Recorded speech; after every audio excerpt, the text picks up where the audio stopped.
Today I'm gonna blow your mind away on how you can implement this SEO strategy that can save you $282,000 if it were to be ran through ad spend for the cybersecurity industry. And we both know how competitive the cybersecurity industry is, so you're pouring a lot of money into Google Ads. What if I told you you can get all this ad spend traffic for free? In this video, we're going to break down a cybersecurity company on how they're generating traffic. And if it were to be converted to Google ad spend, it would equal to $282,000 a month. So I'm going to break down this SEO strategy this cybersecurity company did to generate $282,000 a month worth of free organic traffic. And this is the company. And if we look more into their analytical data of organic search traffic, we can see what's the ranking for. And if we were to convert this into Google Ads, the traffic cost would estimately be around $283,000 a month. So how is this done? This is done with SEO, which basically stands for search engine optimization, which is the process of increasing your website visibility organically through the targeted audience that are searching for you. So I'm just going to quickly highlight the pros and cons when it comes to SEO. One of the pros is cost-effective marketing strategy, where you'll be saving a lot of money when it comes to your marketing. Number two is increase organic visibility, and you're going to have more of a targeted approach to your target audience that will be interested into your products or services. Not only this, you'll also build credibility when it comes to the search engine rankings, since users will be seeing you more and more when it comes to the search rankings on your specific industry. You're going to provide targeted audience reach, and you're going to also offer measurable and trackable results where you can A/B split test and improve your overall marketing strategy. And when it comes to cons, I want to just be pretty blunt. It takes time. It'll take months, not days. And obviously, it also depends on the niche you're in. Cybersecurity is pretty known to be a competitive industry, so it will take longer than any other industry. And then it will also require continuous effort and adaptation, where you're going to, like I said before, you're going to need an A/B split test and test different marketing strategies that you're implementing. And then especially for this year, when it comes to SEO, Google's been implementing a lot of core algorithm updates, meaning there's going to be a lot of volatility within the search, and different industry will be impacted differently. Not only this, just also new features has been added, so that be into consideration. And then the final con, obviously this requires technical expertise in creating your marketing strategy when it comes to SEO, since SEO is extremely delicate and a long-term process, so you really want to plan out your strategy. So we're going to dive in more into how this is done and reverse engineer the website we showcased before. So in step one is going to be the foundational setup. You want to basically list out your core services or products that your cybersecurity company has to offer, and really dig deep into this and really niche down on the services you offer. So for example, I've just created an example setup on how would this look like. So your core services and products. An example of this is you offer cloud security, phishing, impersonation protection, network protection, etc. And this is more of like just a broad service or product. So based on this, for example, if you offer cloud security, you really want to niche down in your services that you have to offer, such as cloud infrastructure security assessments, multi-cloud security monitoring, etc. And based on this, you can just plan out your website architecture on the services and products you offer and actually be really hyper-focused into what your potential target customers or clients would be searching for. So after you have your core services or products, we're going to move into the next step, which is keyword research. And I've laid out a website architecture as an example. So that way you have a better understanding on how would this look like. So keyword research is basically just searching for the specific search terms your target audience would be searching for, and basically using that as your foundational setup when it comes to creating content. So for example, you have your homepage here, which would link out into either your company pages like your about us, support, careers, etc. You would have your blog, and you have your services. For now, we're going to focus around more of like the services aspect of this, and we'll get back to the blog aspect later. So usually when it comes to a cybersecurity company, they would have it laid out into three different services. So you would have your platforms, your products, or your solutions. Obviously, every brand is different and they offer different products and solutions as well. So just use this as an example when you're basically planning out your website architecture. So for example, you would have solutions where you would offer your cybersecurity protection for enterprise clients. And something like this would look like is enterprise cybersecurity solutions, which is a keyword that has 720 monthly search volumes. And then we've broken it up into other sections. But a good tool you could use is SEMrush to do keyword research. And you can really dig into more insights into how competitive a certain keyword is and how much volume a keyword will have on a monthly search. So in this example, the landing page for a product will be email security. And if you search for email security, you would have the insights of how difficult a keyword would be and how much volume you have, and then also looking at the global volume, meaning overall globally, how much searches a month it would get. And then you can look into keyword variations as well, such as questions, and then different type of pillars and topics you can get as well. So that way you can really dig deep into planning out your foundational setup stage. And then you can see here, you can just really dig deep into that. So based on the services and products that you laid out as explained before, you can use this into creating your keyword research and really see how many searches a month targeted users would be searching for. So here in this example, we pulled a good list of keywords based on the landing page of the service. So for example, we would have the broad overall landing page, which would be email security. And then based on this, we pulled keywords on that. So we have email security services, email protection services. I recommend having at least anywhere from 3 to 5 keywords that you want to start optimizing for. So you can, and then have one focus keyword. So in this case, it would be email security. And the goal of these keywords is to use these and optimize them within your content so you can start ranking for them. And then obviously you don't want only rank for one specific keyword. You want to have a full list of secondary keywords that you have potential ranking for as well.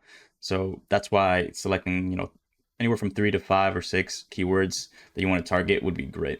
So then we also broken this up into basically niche down services. So the overall broad service would be email security, and then it will break up into like email encryption, cloud archiving, and then we also have phishing and impersonation protection. And the architecture will look like this. So for example, we have the brand.com email security, which would be a parent page, which is our main service that we would be offering. That's pretty broad. And then we break it up into the niche down service. So it'll look like something like this. We have brand.com email security as a parent, and then we have phishing protection, which would be the child page. And this would create more of a architecture within the website that's more contextual, which search engines would have easier understanding what your service or what services and products you offer and the layout of it. And just highlighting the overall value of SEO. For example, if you were to rank for email security, the cost per click for email security keyword, as you can see here, would be $15.04, meaning you would be saving $15.04 per click if you were to rank number 1 organically. And this would be all within zero costs. Now I'm going to highlight more of the specifics on the blog section. So why would a blog provide any value when it comes to attracting potential clients or customers? So blogs, you really want to focus more of long tail keywords, which would be more of like questions. So for example, what to do if you receive phishing emails, how to recognize phishing emails. The thing you want to focus on is more of like the marketing funnel. So at top of the funnel will be the building awareness and addressing the problems your potential clients or customers would have. So these would be questions. For example, on phishing, we will have what to do if you're receiving phishing emails. And this has 720 monthly search volumes. And when it comes to long tail keywords, it's less competitive, meaning it would be easier to rank for these. And you would have middle of the funnel teaching people how to choose a solution, and then bottom of the funnel, which is more of the conversion and explaining why your product is the best solution. So into practice, top of the funnel would be blogs with our long tail keywords that are really informative, which would then basically go down into the funnel into this service right here. So people would have a problem on they're receiving phishing emails. You would basically highlight and target this keyword and gain rankings and offer a solution when it comes to receiving phishing emails, which you would then lead the funnel into your phishing impersonation protection product, and then eventually lead into a sale. So it all comes down into structuring this correctly and having this tofu, mofu, bofu structure, which you would drip every single potential client or customer into your marketing funnel and potentially lead into a conversion. And same thing here as well. We have a long tail keyword on how to encrypt email, which then you would lead into the funnel into your email encryption product landing page and potentially into a conversion. As you can use SEMrush. And I like to filter these through questions right here. So when you do keyword research, for example, of email security, you would have different variations of the keyword, and then you can filter into questions, which will provide long tail keywords that basically are at top of the funnel of that awareness stage or that problem solving stage a potential customer would have. So you could see here, and you get pretty much a whole list of different keywords that you can use based on the services or products that you're trying to gain more traction to. So an example of this, I'm just using proofpoint.com. I'm not affiliated with them, but I just want to use this as basically an example on how it would look like. So within this, they're ranking number 1 for this keyword, which is what is email security, which they've really broken down in depth on how does email security works and how does an email security attack or breach looks like and the benefits of email security, which then they implemented a lot of internal links. So for example, you can also see here within their products, they offer email security. And then I would assume within this, I didn't really dig too much into this, but they would probably be linking into their email security services as well. But you can also add more into the marketing funnel, and they have a call to action at the top where they're offering more free value. So for example, they have a proof point email protection data sheet and also an email security strategy guidebook, which they will collect emails and try to drip into more of like that email marketing approach where they're just conducting it from organic search visitors. Now that we went through that step one foundational stage, step two into this process is creating more of the creation of the content and structuring your website architecture. So based on your keyword research, you want to start optimizing your landing pages. And the process this will look like is at the start, you want to conduct a competitive analysis within the SERPs or search engine results pages and really compare like who's ranking number one for the specific keyword that you are targeting. And then metrics to look at is obviously look at the word count, use and analyze semantic keywords. A good tool you can use for this is Search for SEO, which basically pulls a lot of common keywords and semantics to that specific topic you're creating around and offer suggestions into that as well.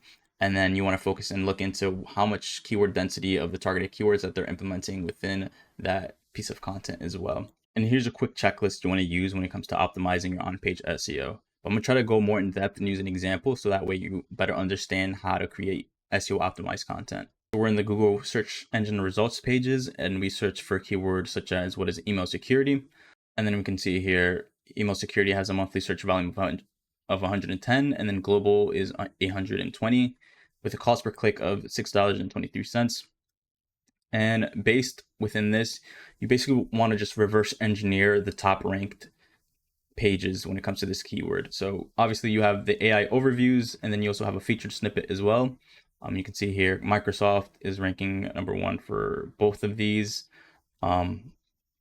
And then here's the example I've used before. So we're going to use this.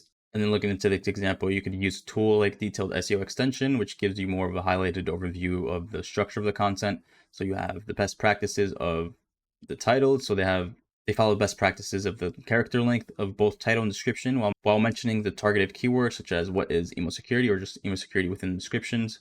They have proper canonicals, and even within the URL, they implemented the keyword as well that they're targeting. And they've broken this up into different categories. So they probably have a category specifically just focusing more on the threat reference. And then they created a blog within email security. So they're just creating topic pillars and creating content and linking out to that. So they have more of content authoritativeness when it comes to revolving on covering every single topic. And then you can look at more of the headings that they have. So they have one H1, which is perfect. And then they've broken up every H1 into H2s, which are basically subtopics of the main topic that they're talking about, and broken this up perfectly. So you can really just reverse engineer the top ranking pages when it comes to specific keywords. And a great tool you can use is Search for SEO, which basically just eliminates more of the manual work when it comes to doing a competitive analysis and creating your content. And then you have a lot of semantic keywords that you can use that are pulled from the top ranked pages as well, and it's based on a content score, and this can give you more easier insights on what to write about, how many headings, how many words your landing page to have. And another thing to highlight is really make sure you zone in more on the keyword density. So if you're targeting what is email security, you want to use that multiple times within the content as well. But obviously you don't want to over optimize. It needs to fit naturally within the text, because if you don't, how is Google going to basically analyze your page and know this is the main topic of focus that you're going to be writing about? And then you can see here, it just highlights more of a lot of keywords that you should use that your competitors are using, and really highlight that great content structure so you can rank higher. So you went through that foundational stage, you did your keyword research, and you started creating content that's based around that specific targeted keyword, and you start seeing increase in rankings.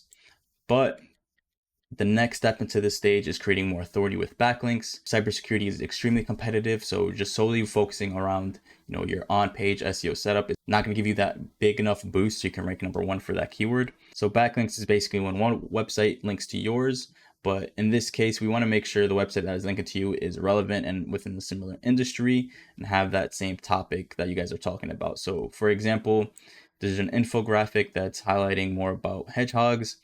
And then we can see here they're talking about a lot of hedgehog gardens and tracking, different hedgehogs. And then they have this hyperlink that links back to, which in this case would be your website, and it would be extremely relevant and talking about the same topic. And then you could just basically use this as a cybersecurity aspect of it. So for example, if somebody was talking about email security, they would hyperlink back to your landing page, which would either be top of the funnel or just your product service page, which would be highlighting email security. And an important aspect too is the anchor text that they would be linking to. You want to have a specific anchor text that would be relevant. So in this case, we're going to use the blog that we've highlighted before and went over as an example. And you can use a free SEO tool such as the Ahrefs backlink checker to really analyze your competitors or even your backlink profile and really dig deep into how many websites are linking to that. So as you can see here, we can really highlight and see the referring page and the anchor and target URL, which plays a huge role within this. So for example, they have an anchor text such as malware cleanup that links back to their blog, or even an exact match when it comes to the keyword that they're targeting, such as what is email security. And yeah, you can really just dive deep into this and see how their backlink profile is. And then you have the DR as well, which is another important factor in how authoritative a website is. And this is built through backlinks from websites that are within the similar topic or niche as well. So what are strategies you can use to start creating that backlink portfolio? So for step 1 and 2, you want to identify your targeted links, which 70% of your backlinks should go to your homepage, and then 30% to your money pages, which are basically services or the product landing pages. And obviously you can also add into that mix and start creating backlinks for your blogs. In order to start gaining backlinks, there's a lot of different strategies, such as 404 link building, looking for websites that are within your similar topic that are linking out that have broken links, or you can just create an email campaign and reach out to a lot of these website admins within your industry or niche that are talking about the topics that you want to focus on. You can also use social media, and then it's also important to consistently monitor and maintain links that you're building. And obviously you don't want to just go crazy when creating backlinks. You want to build them slow and steady, so that way it looks more natural. And within step 4, you want to focus more on technical SEO and your website performance. Obviously, if it's a brand new website, you just need to focus on making sure your website architecture is set up correctly and there's no technical errors. But if you have a already well established, I suggest you run an SEO audit, so that way you can see how your website's performing and any errors within that. In this case, I use SEMrush to run a site audit, which highlighted a lot of the errors and warnings. And you can get more insight into how your core web vitals are, which you can see here. It's pretty low and it's a ranking factor. And then you can see the crawlability and everything else. And then SEMrush basically breaks down every single error and ways you can fix this. So in this case, the website I've used an example has 108 schema markups that are basically invalid, meaning HTML codes that have additional context when it comes to the search engine crawlers on what that is. And there's multiple schema markups such as local, blog, article, product schema markup, and etc. There's duplicate title tags, and you get the gist. So basically, the point of this is to improve the overall site health and improve the overall structure of the website, which in return helps increase rankings, and not only rankings, but usability. And then highlighting more on the page speed aspect, which is not only in a ranking factor. As you can see here, the Core Web Vitals assessment failed. Google made this a ranking factor about like a couple months ago. So this is extremely important to fix. And then also an important aspect is how real users are experiencing your website. Obviously, if you have a slow website, you're going to lead to less conversions since it's taking more time to load pages. And then we're looking more of just the mobile overview, since Google prioritizes more of your mobile aspect of your website. And as you can see here, the performance overall is pretty poor. So increasing this would definitely help user usability and ranking higher within the search engines. So there you have it. That's a step-by-step guide of cybersecurity SEO that you can take to basically ramp up all of your traffic and gain more conversions at a lower cost. This is the same exact strategy the website I've shown you, where they were generating organic traffic that was equivalent to $282,000 a month within Google Ads. really start ramping this up, I'd suggest creating content at scale. So obviously just targeting a lot of keywords with following the best practices, and then creating more of an authoritiveness with backlinks would help you reach this goal much quicker. And if you guys want a step-by-step strategy, visit sovereignrank.com/SEO and we can give you an exact tailored guide to start increasing your web rankings today. If you guys found this video valuable, please leave a comment, like, and subscribe, and I'll catch you guys in the next one.